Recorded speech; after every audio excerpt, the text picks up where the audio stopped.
attention dito, coach Ray. Uy, may nagbabato. Boto-botong plastic dun sa court. Ito po sinasabi natin.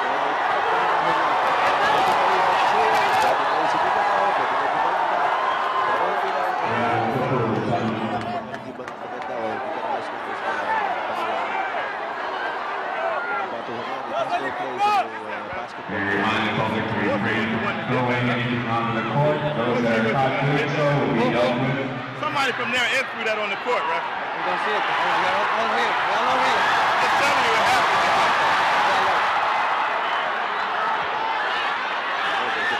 Coach number black si referee Benji Chua.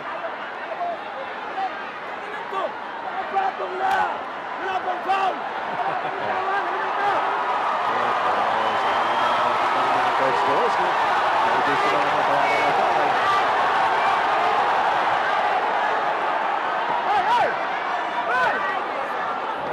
Hinahon na. Dahil walang mangyayari sa atin.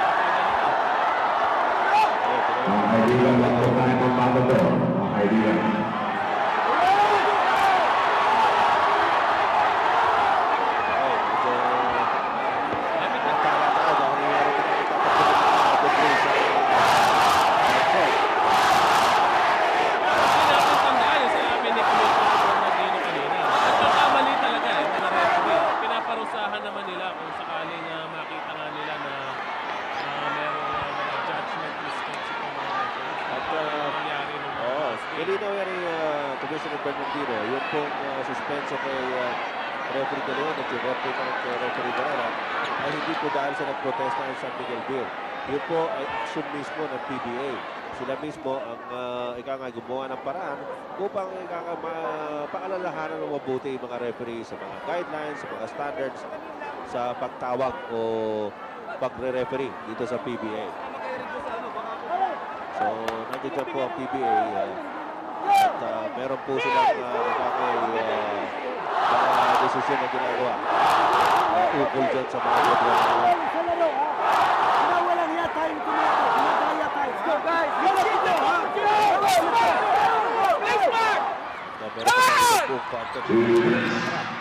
Lamont Struthers, pasok ang bola.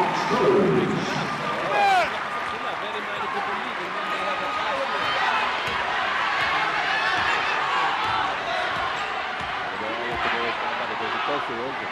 Ang gabit, sabay pa naman niya para sa Hinebra sa Minyo. Binabagay na siya ang pinag. Pinawas kay Vince Season against Fergie Aguda. I was just coming to the ball. Yung nag-react na naman. Pinuhot. There's good. The left side 81-75. Saka pala, kanina magtatanong tayo. Kung nangyari ko sa Ambono. Dahil malabi ba paruting si Samboy. Sapagkat hindi pa siyang injury ko sa kanyang kaliwang tuhod. Ito yung dati na palang injury ko sa patella femoral. Basta sa tuhod yan, sa kaliwang tuhod. At yun. Struthers. Fall-away jumper by Struthers.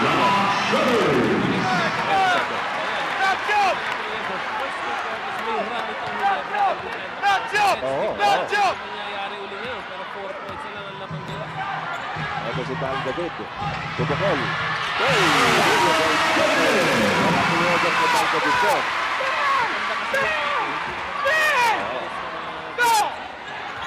Matala si Franklin. May gawin ng bola.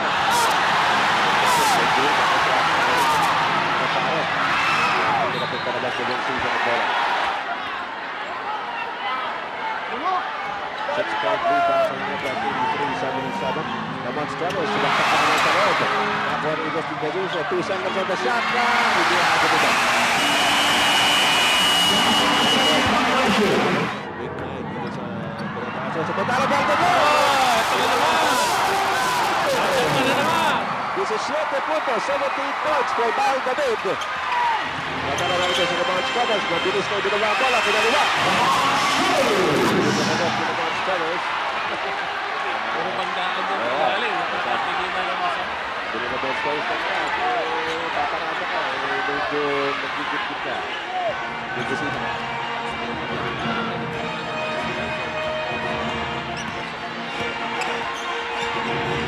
Pero si Malo ako. Wala na parang Struthers.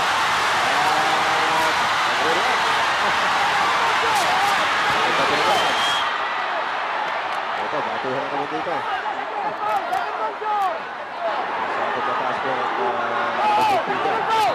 Ito dito, mga kaibigan, ito. Yung dalawang players ito. Ito, nakatulong kasi ng dalawa. It's time to fire off the pitch. Ito,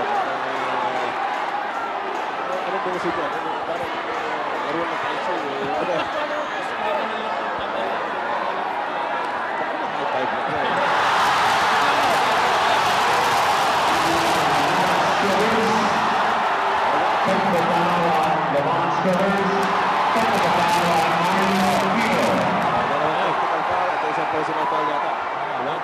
Ladies and gentlemen in the stadium, please, let's not throw anything on the court. We do not want anybody to get hurt.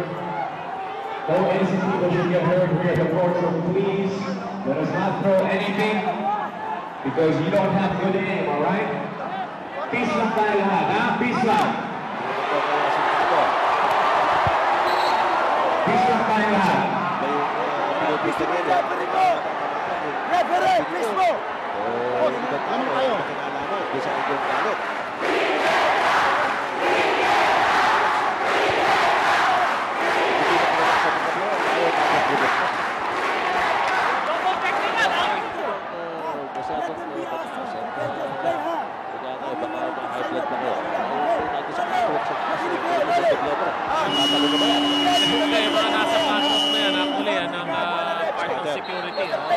So nag-design ng isang bagong play ito si Coach Sonny Jaworski.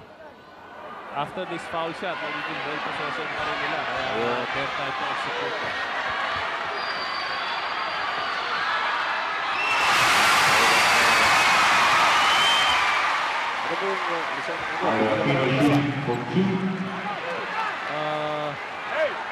Alam ko, dalawang technical yun. But sila cancelled each other.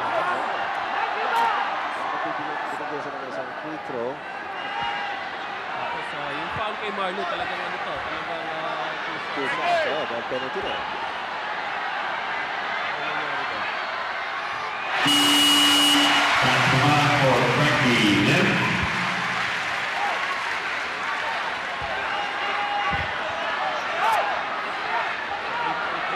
Pwedeng maging 9-point lead, pero alam natin that San Miguel will try to go for a quick one. 4.5 seconds left.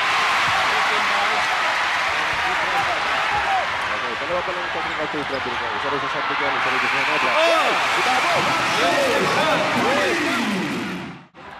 Okay, mga kaibigan, balik po tayo dito sa Cuneta Astrodome sa laban ng ito ng Ginebra, San Miguel at San Miguel Beer.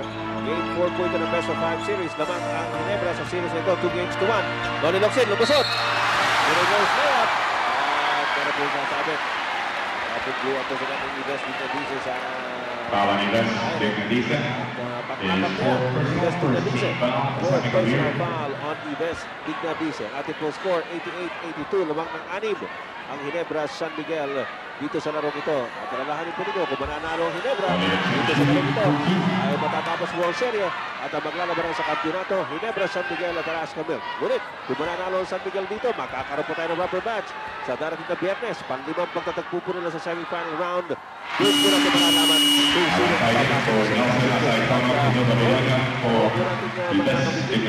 sa inyo pong kaliwa. Si Congresswoman Tessie Aquino at sa inyong kanan naman, suki na PBA yan, si Congressman John Espeña ng Cebu.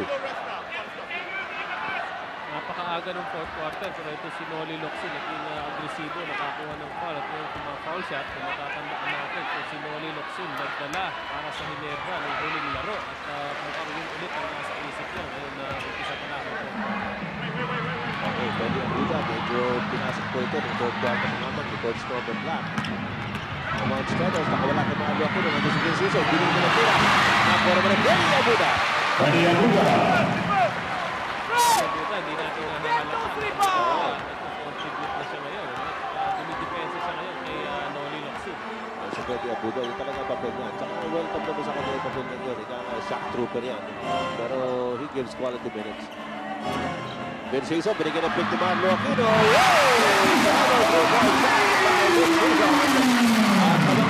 Ang Ginebra San Miguel ito sa unang minuto. Very first minute of the fourth quarter, 92-84.